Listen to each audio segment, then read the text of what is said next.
Ever get that itch? To just totally geek out on something new. Oh, yeah. I know that feeling. Well, today we're going deep on Kenya. Awesome. We've got a whole stack of sources here, everything from straight-up facts to travel stuff, even Wikipedia. Wow. That's quite a spread.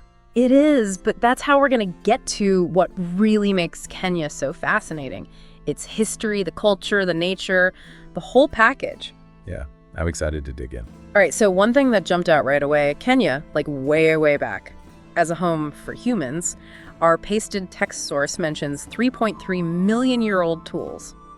I mean, that's practically the Stone Age, right? Yeah, it puts things in perspective, doesn't it? What's really interesting is where they found these tools, the Great Rift Valley. It seems like this area was like a super highway for early humans. Because of the resources there? Resources, different landscapes, you name it. And those tools they found, simple stone stuff, right?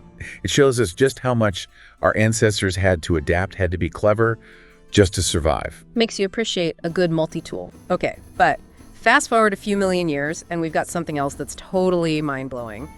The Great Migration. Millions of wildebeest, zebras, all on the move in the Maasai Mara. Our pasted text and just10facts.com call it a massive global event. What makes it so special on like a worldwide scale? Well, it's the sheer number of animals. Yeah. And the distance they cover, it's massive. It all comes down to rain, where the good grass is, and of course, who's hunting who. It's this whole delicate balance that creates one of the most amazing natural events on the planet, supporting a huge, diverse ecosystem. You're talking about a lot of moving parts. Oh, absolutely. Speaking of unique landscapes, can we talk about Kenya being right on the equator? I mean, African Sermon Safaris mentions standing in both hemispheres at the same time. That's gotta be a weird feeling. Yeah, it's definitely more than just a photo op, though. That location right on the equator shapes everything. The weather, when the rainy seasons hit, how long the days are, all of it. And that, of course, affects the plants, the animals, even how people farm. So it's all connected. And it's not just the land that's diverse. The fact file says there are over 60 languages spoken in Kenya, on top of English and Swahili. 60. What does that tell us about the people who call Kenya home? It's a story of different groups, different cultures, all living together, evolving together in the same space over a long, long time.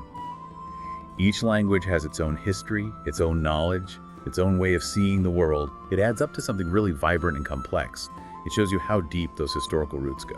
Amazing. Okay, shifting gears a bit here. Tea. I had no idea Kenya was a major global exporter, but the Facts Institute sets us straight. What's their secret? It's all about location, location, location. Some parts of Kenya, especially the highlands, have the perfect conditions for growing tea. It's cool, it's wet, and that means high-quality tea that the whole world wants. So it's like terroir for tea. Yeah, you could say it. All right, from those cool highlands, let's go to a place that's definitely not cool, temperature-wise at least. Lake Victoria. Our pasted text tells us it's the biggest tropical lake in the world, and it's shared with Uganda and Tanzania.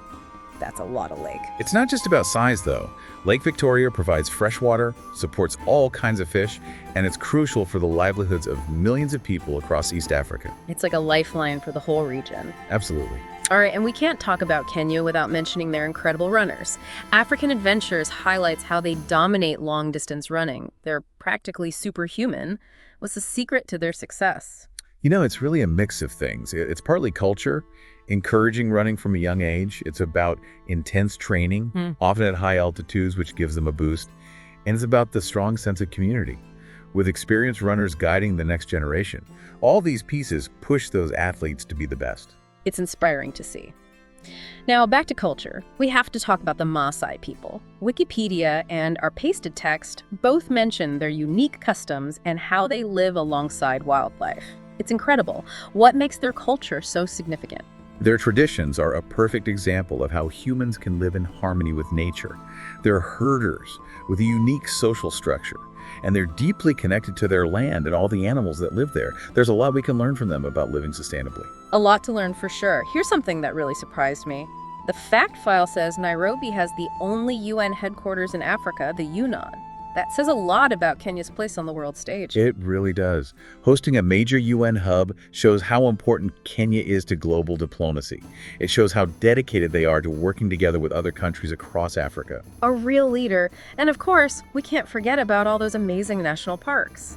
Pasted text reminds us that beyond the Maasai Mara, you've got Amboseli, Tsavo, Samburu, all teeming with wildlife.